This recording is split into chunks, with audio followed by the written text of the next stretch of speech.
Shalom. Renungan firman hari ini terambil dari Matius 15 ayat 25 sampai yang ke-30 dengan tema masalah jalan mengenal Tuhan lebih dalam. Jadi saya ulangi, temanya adalah masalah jalan untuk kita mengenal Tuhan lebih dalam.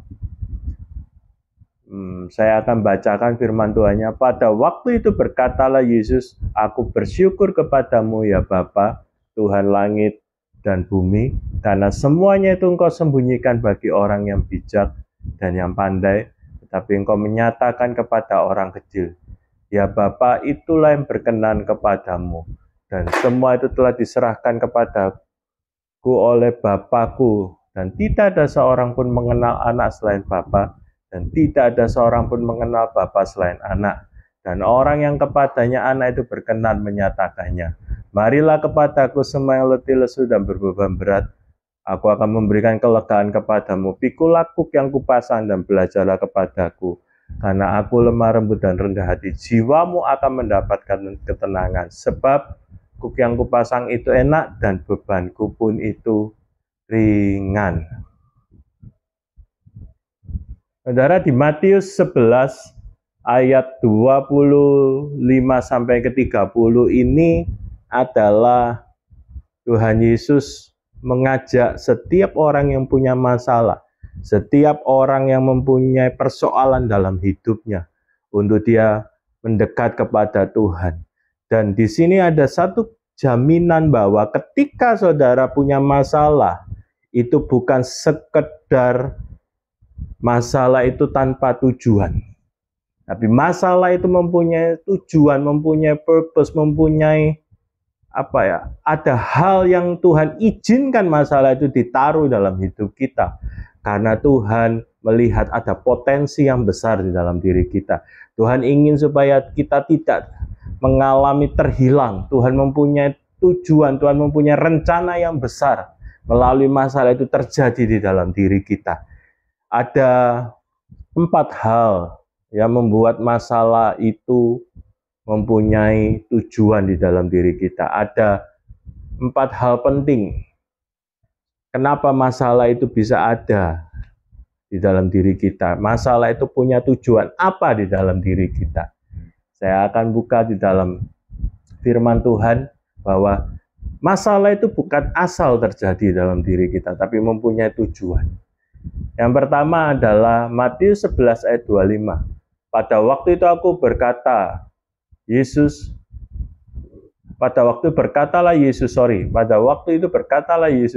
aku bersyukur kepadamu Bapa Tuhan dan langit dan bumi, karena semuanya itu engkau sembunyikan buat orang yang bijak dan orang yang pandai, tetapi engkau menyatakan kepada orang yang kecil.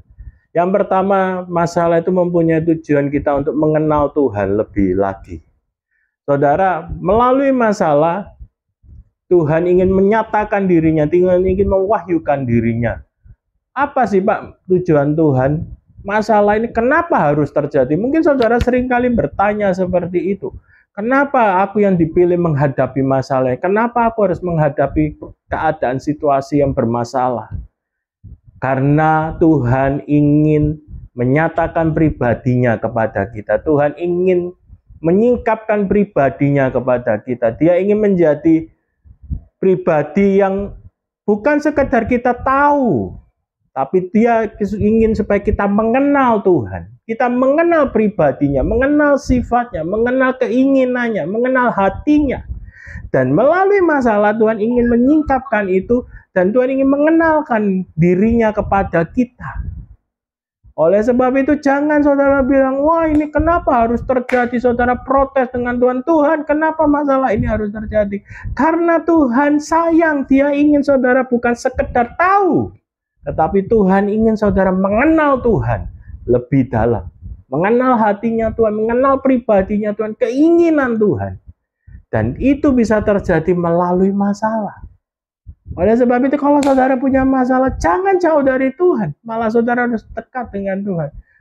Saudara akan mengenal hati Tuhan. Saudara akan mengenal pribadi Tuhan. Saudara akan mengenal pola kerjanya Tuhan. Memang kita tidak 100% akan tahu. Tapi saudara paling titik mengenal Tuhan dengan benar. Saudara mengenal pribadi Tuhan dengan benar. Itu penting. Yang kedua, Matius 11 ayat 26. Ya Bapa, itulah yang berkenan kepadamu. Yang kedua adalah membawa hidup kita semakin berkenan kepada Tuhan. Saudara, tujuan masalah adalah kita memotong kedagingan kita. Kita memotong karakter-karakter yang buruk. Sifat-sifat yang buruk dalam diri kita. Kalau hari ini masalah itu terjadi dalam dirimu, berarti Tuhan membawa hidupmu ini semakin berkenan. Bukan karena engkau berdosa. Tapi ada hal yang Tuhan ingin supaya kita buang, kita potong dari hidup kita. Untuk kita semakin lebih berkenan, semakin lebih suka Tuhan melihat hidup kita. Karena apa? Karena kita memotong kedagingan kita.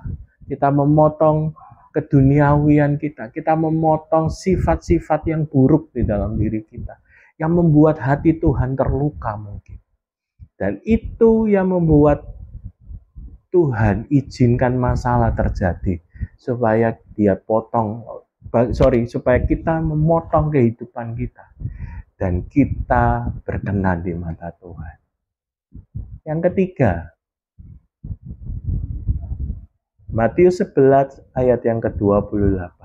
Marilah kepadaku semua yang letih lesu dan berbeban berat, aku akan memberikan kelegaan kepadamu. Tujuan masalah yang ketiga adalah supaya kita menjadi pribadi yang mendekatkan diri dan kita menjadi pribadi yang berserah. Di sini katakan di 28, marilah kepadaku semua yang letih lesu dan berbeban berat, aku akan memberikan kelegaan. Di sini melalui masalah Yesus mengajak, Yesus menarik untuk kita datang kepada Dia. Kalau kita jujur, manusia ini tanpa masalah, manusia ini akan sulit mendekat kepada Tuhan. Masalah itu menjadi jembatan, menjadi jalan untuk kita bisa mendekat, membawa pribadi kita akrab dengan Tuhan. Manusia ini kalau tidak ada masalah, tidak mungkin cari Tuhan, tidak mungkin getah berdoa, tidak mungkin sungguh-sungguh ke gereja.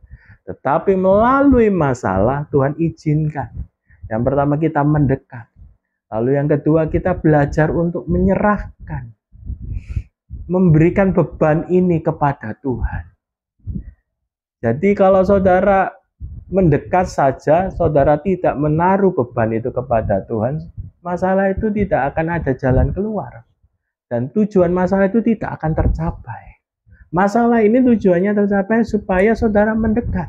Yang pertama. Yang kedua, saudara belajar menyerahkan. Surrender. Totalitas. Kita menaruh beban kita kepada Tuhan. Titik tempuhnya bukan sekadang ke kita sekarang. Titik tumpunya adalah kepada Tuhan. Masalah itu selesai atau tidak selesai, yang menyelesaikan kita atau Tuhan.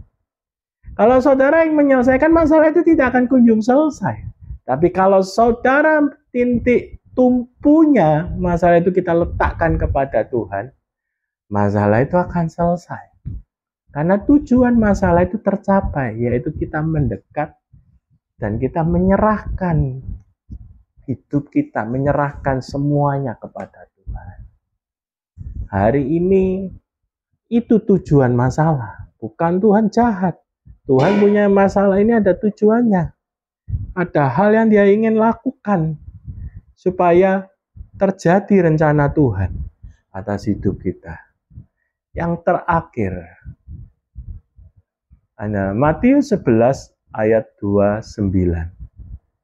Pikul laku yang kupasan dan belajarlah kepadaku, karena aku lemah lembut dan rendah hati, dan jiwamu akan mendapat ketenangan.